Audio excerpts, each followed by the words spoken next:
Bismillahirrahmanirrahim. Elhamdülillah ve salatu ve selamu ala Resulillah. Değerli Müslümanlar, Esselamu Aleyküm ve Rahmetullahi ve Berekatuhu. Size cenaze namazı nasıl kılınır inşallah bu dersimizde bunu anlatacağız. Cenaze namazı malumunuz bir ölünün hayattaki olan insanlar üzerindeki olan bir hakkıdır. Bu dini olan bir şeydir. Cenab-ı Allah ve Peygamber Efendimiz emir etmişler. Bu hususta biraz daha dikkatli olmamız gerekir. Bu hususta iki noktayı söyleyeceğiz. Ondan sonra cenaze namazı nasıl kılınır onu anlatmak isteriz. Birinci nokta, birçok Müslümanımız bu zamanlarda cenaze namazına dikkat etmez, umurunda değil. Cenazeye katılsa bile namaz kılmadan bir kenarda durur. Bu bizim bir hatamız, bir eksiğimiz. Vefat eden bir insan bizden bir namazı bekler. Bu hususta inşallah bu hataları bir daha yapmayacağız. Bakarız ki bazen yüzlerce insan veya da büyük bir sayı gelir. Onlardan namaz kılan çok az bir kitle, diğeri kendini bir tarafa bırakır. Bu bir eksiktir, bu hatadır, bir yanlıştır. Vefat eden bizden bir namazı bekler. Halbuki biz desek ki El Fatiha, adamın ruhuna bir Fatiha okuyalım. Herkes Fatiha okuyacak ama mesele namaza geldiğinde kimse namazı kılmaz veya da az bir sayı namaz kılıyorlar. Halbuki namaz emirdir, namaz hakkıdır üzerimizde. Fatiha'yı okusan da okumasan da bir sorun değildir. Namazı kılmadığın zaman günahkar olursun eğer bu adam namazsız kabre girerse, fakat Fatiha'yı okumadan bu adamı define edersek hiçbir sorun yoktur. Ondan dolayı bu eksiği inşallah telafi etmemiz lazım. Biz cenazelerimizin namazına katılmamız lazım, kılacağız. Hem bizim için de bir sevaptır. Büyük bir sevabı Cenab-ı Allah nasip eder ve vefat eden insana da bir duadır. Onu bu duayla Cenab-ı Allah'ın huzuruna gönderir. İkinci bir hatamız vardır. O da bayanların namaz kılmamasıdır bu hususta. Bayanlar da artık bir şekilde uzak durmuşlar. Sanki bayan namaz kılmaz. Sanki bayanlar cenaze namazına iştirak etmeleri bir hatadır. Öyle bir algı var, sanki bir düşünce var. Bu da büyük bir hata ve büyük bir yanlış. Bayanlar da bizim gibi İnsanlar, Müslümanlar, onlara da sevap ve hayır lazım. Onlar da bazı dini emirler hususuna mükelleftirler. Bu hususu yapmaları lazım. Yani erkekler yaptı diye bayanlar bu hayırdan mahrum kalmayacak. Veyahut da erkekler namaz kıldı diye bu adam artık bayanların duasına ihtiyacı yok. Bu hatadır, bu yanlıştır. Dinimiz bunu söylememiş. Peygamber Efendimiz sallallahu aleyhi ve sellem sahabeleri bayanlar bile aynı o şekilde cenaze namazına iştirak eder. Onlar da vefat eden bir insanın namazını kılarlardı. Hatta bir sefer Hazreti Ayşe bir cenaze artık yağmurdan dolayı fazla insanlar üzerine toplanmamış. Demiş ki o sahabeyi camiye de getirin. Biz de bayanlar olarak ve ben üzerinde bir namaz kılacağım. Onu o şekilde Cenab-ı Allah'ın huzuruna göndereceğiz. İnşallah bizim bacılarımız da cenaze namazlarına iştirak ederler. Cenab-ı Allah herkese sağlık ve sıhhat ve uzun ömürlerini versin. Ama öyle bir şey olduğu zaman sakın arkada ve geride durmayalım. Sanki bayanların görevi siyah giymek ve bir köşede ağlamaktır. Erkekler bu işi yapacak. Hayır. Bayanlar da bizim gibi öyle bir hakları vardır. Bayanın annesi vefat eder, babası etmiş, eşi etmiş, oğlu etmiş, kız kardeşi etmiş, tanıdığı komşu. Fakat maalesef namaz hususundan bayanı uzak tutmuşlar. Bunu da yapmayalım bacılarımız. Eğer bir cenaze varsa, gitme şansınız varsa gidin, orada namazınızı kılın. Cenaze namazı ayakta kılınan bir namaz. 4 tekbirle kılınan bir namaz. Eğilmek yok, secdeye gitmek yoktur. Sadece abdest lazım.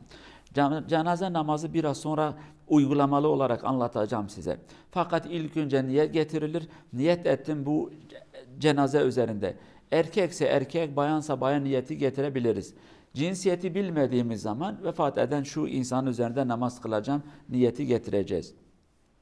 İlk Allahu Ekber dedikten sonra biz Sübhaneke okuyan da var, Fatiha'da okuyan vardır. İkisi de doğrudur, sorun değildir. Bunu büyük bir tartışma sebebi yapmayacağız. Fatiha'yı biz namazda her okuruz. Burada da okuyabiliriz. Sübhaneke'de gelen rivayetler de vardır. Belki ben okurken Fatiha'yı tercih ederim. O şekilde yapacağım ama aklınız karışmasın. İkisi de doğrudur. Bu doğru, bu yanlış diye bir laf söylemeyeceğiz. İkinci tekbirde de Allahu Ekber diyeceğiz. Allahümme salli ala Muhammed ve Allahümme barik, bu iki tahiyyatın son bölümünü okuyacağız. Üçüncü tekbirde biz cenazeye dua edeceğiz. Dördüncüde bir selam vereceğiz. Duayı eğer Peygamber Efendimizin yaptığı o Arapça dualarını bilsek onu okuruz, daha güzeldir. Resulullah'ın ağzından çıkan dualardır. Bunu bilmesek biz Türkçesini söyleriz, artık bildiğimiz hangi dil varsa o dilde o duaları söyleyeceğiz. 4. tekbirde biz selam vereceğiz. İlk tekbirde el kaldırılır, diğerleri kaldırılmasa daha doğru ve daha güzeldir. Kaldıran var, kaldırmayan var, fakat bu hususu da bir sorun yapmayacağız. Niyeti ve duaları ben normal bir sesli bir şekilde okuyacağım.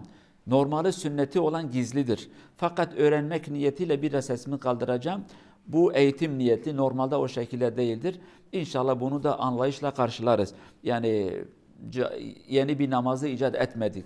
Namaz gizlidir. Sadece tekbirler açıktır. Aklımızda kalsın diye hangi duaları söyleyeceğiz diye en az biraz bilgimiz olur. O niyetiyle, eğitim niyetiyle bu yapılacaktır. Niyet ettim bu cenazenin üzerinde cenaze namazı kılmaya, uydum hazır olan imama. Allahu Ekber. Bismillahirrahmanirrahim. Elhamdülillahi Rabbil alemin. Errahmanirrahim. Maliki yevmiddin. İyyâke na'budu ve iyyâke nesta'in. İhdina sıratal müstakim. Sıratal lezîne en'amte aleyhim. Ve gayril mağdubi aleyhim. Veleddâllin. Amin. Allahu Ekber. Allahümme salli ala Muhammedin ve ala ali Muhammed kema salleyte ala İbrahim ve ala ali İbrahim. İnneke hamidun mecid. Allahümme barik ala Muhammedin ve ala ali Muhammed kema barakte ala İbrahim ve ala ali İbrahim. İnneke hamidun mecid. Allahu Ekber. Allahümme gfir lehayyina ve meyitina ve şahidina ve gâibina ve zekerina ve unsana. Allahümme gfir lehu ve afihi ve afu anhu. Allahümme innehu abduka ibn Ahmet kharaca mined dünya ve diyaiha ila zulmatil kabri ve dikiha ve sa'lehu fi kabri.